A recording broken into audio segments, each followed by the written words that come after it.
And in his redefinition of Islam, then, and his decolonization of modernity, he wants to show how much Islamic Hellenism is part of the later engagement within Europe with Greek thinkers and writers.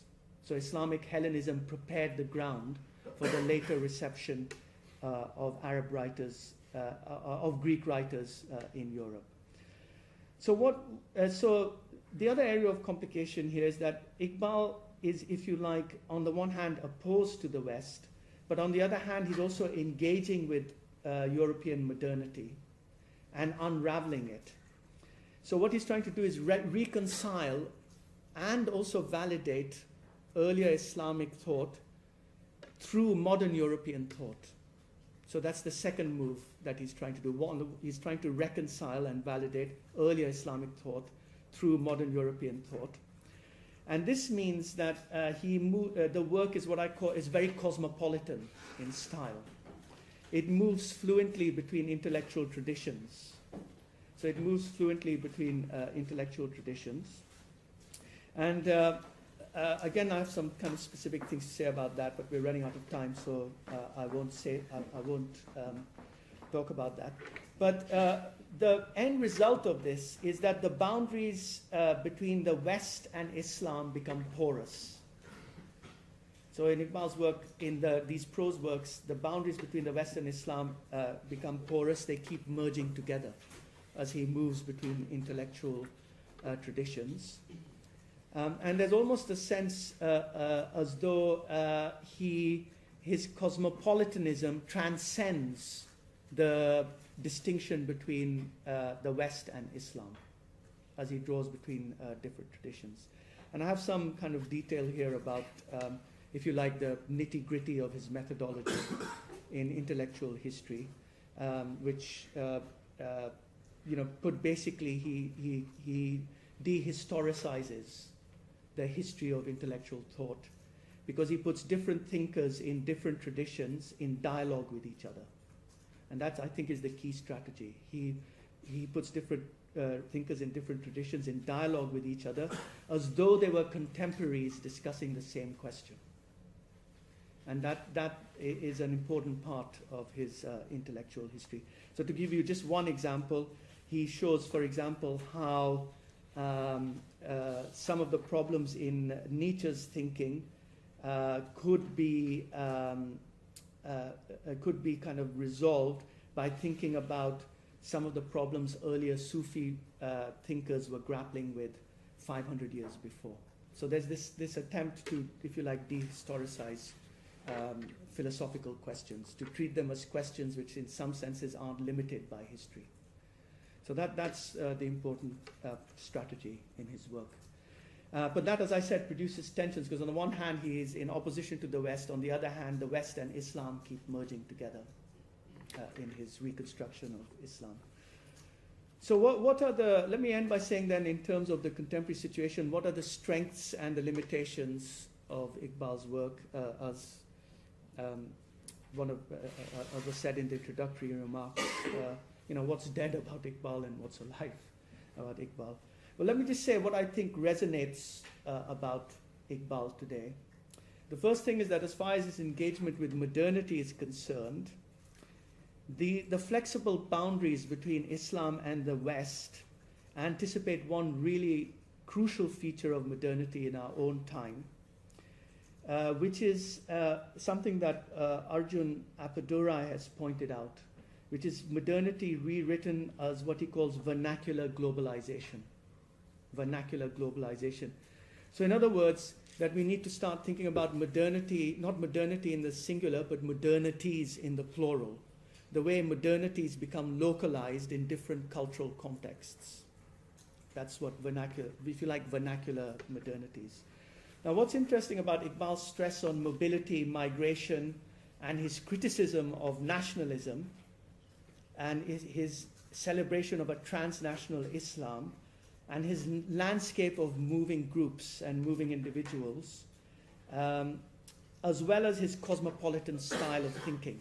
All these are important, moving groups, cosmopolitan style of thinking, his landscape of mobility and migration, Islam as a traveling identity, is that this intellectual and aesthetic style, this poetic and intellectual style, is very suited to a mobile, cosmopolitan Islam, which is at home in a fluid modernity.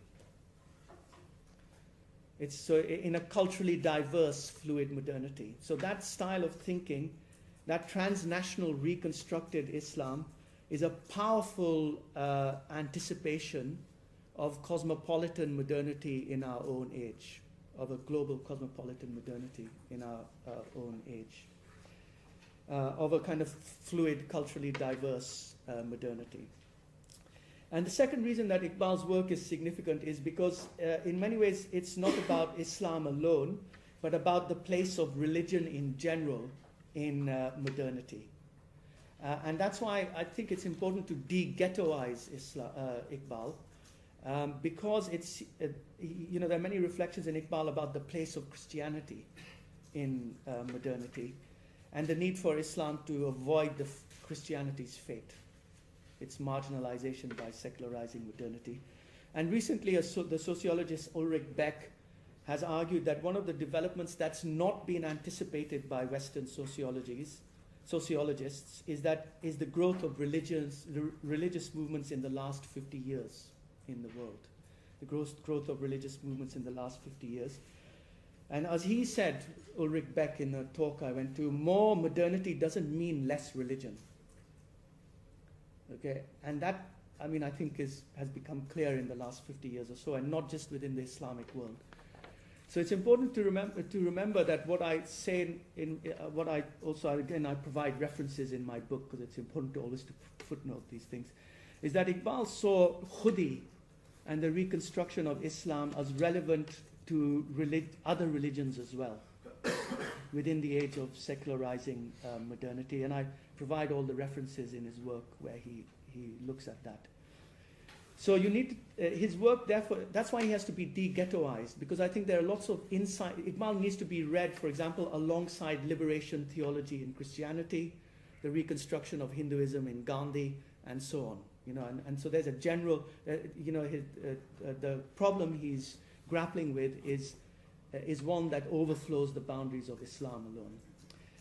So what about the limitations of his work? Well, the limitations of his work, I think, stem from his focus on Western colonialism, but that's because he was of the historical context he was working in.